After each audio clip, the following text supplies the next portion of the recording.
useful was it to have students help campaign for you? Oh, we would not have won this campaign without students. We had an army of high school interns and during the summer college interns that really fueled this campaign. We could not have done it without young people. And it was so exciting because people who were not old enough to vote realized that they actually have a lot of power in elections because they can go out and talk to other people about voting. So it was just great. All right, so speaking about students who aren't yet old enough to vote, so what do you propose to do to help students that are about to turn 18 to not be cynical or apathetic about voting? Well, I think that government needs to do a better job of connecting and communicating with young people in the places where they are. And let's face it, that's Instagram and Facebook and Twitter. So our campaign did focus a lot on social media so people could get to know us through that venue, not just traditional newspaper and direct mail. And that was really engaging. We tried to have kind of a young, fresh voice to a lot of our communications. And I really want young people to understand, like, your voice is important. There were really important things that were decided in this election that are going to have tremendous impacts on young people as soon as they turn 18 and before. And so to have a voice in the election is critical. How do you plan to keep in contact with students to know what's going on in Oakland schools? Well, first of all, as an Oakland Public School graduate, I am so excited about working with all our schools and supporting our new superintendent. I'm so excited about his leadership, but I am always available for things like this, to visit classrooms, to talk at schools. I love just connecting with young people in person. There also are a lot of leadership opportunities with the City of Oakland, and as mayor, I get to make the appointments to boards and commissions. We have a youth policy council with the City of Oakland, so if anybody's interested in applying, you should send me an email. We also have youth positions on the Oakland Fund for Children and Youth Policy Oversight Committee. But we also can put young people on all of our boards and commissions. There are opportunities for you to lead this city. All right, great. So do you think that all Oakland schools, elementary to high school, are okay the way they are now? And what do you think could potentially change? No, I am not okay with the way that schools are in Oakland right now. Obviously, there's a lot of greatness, there are a lot of dedicated teachers, but it is not okay that nearly half of our students do not graduate from high school. It is not okay that 60% of Oakland Public School kindergartners show up not ready for kindergarten. It is not okay that, you know, I think it's 82%.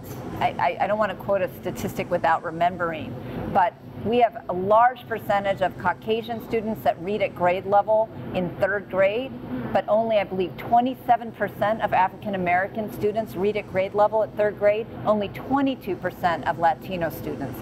These things are not okay.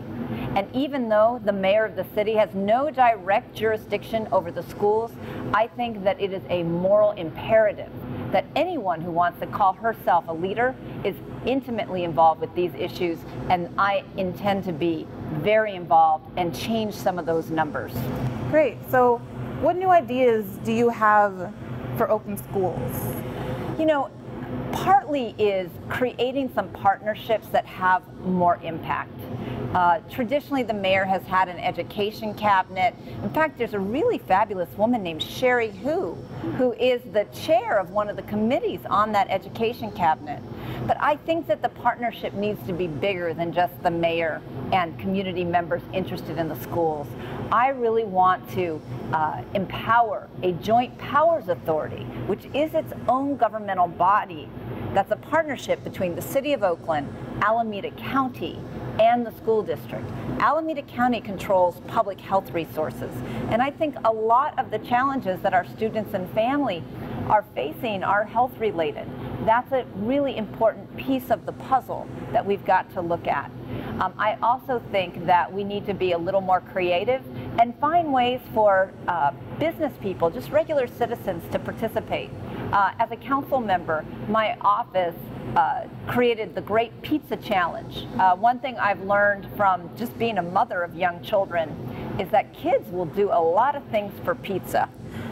And so we have challenged 4 of the schools in our district to improve their attendance and to create a little peer pressure to do that.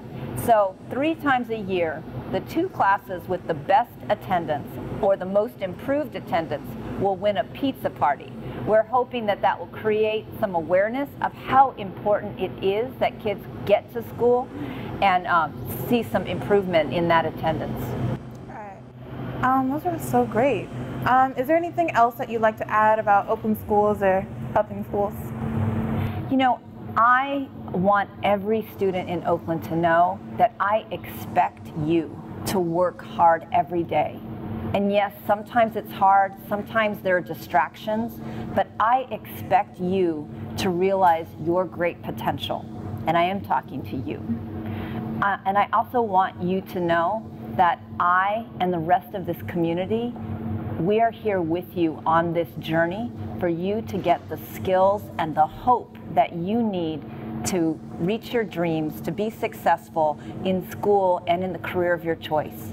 So those are my 2 messages. I expect a lot out of you, but I also am here to support you. And I think that when you talk to Oaklanders across this city, everyone feels that way. And I just hope every young person in this city comes to feel that way. All right, thank you so much. Well, thanks. And I want you all to know that you're sitting in a restaurant that was started by a 3rd-generation Oaklander, Tina Tamale Ramos, started this restaurant. Her grandmother started one down the street. She also, expanded with a tamale truck. So don't forget, when you think of careers, to also think about being a business person, starting your own business. We're even seeing some young people start some pretty successful businesses here in Oakland. So be creative and look for ways that your government can support you. All right. Thank you very much. Thank you. Is that a wrap? That is a wrap. All right.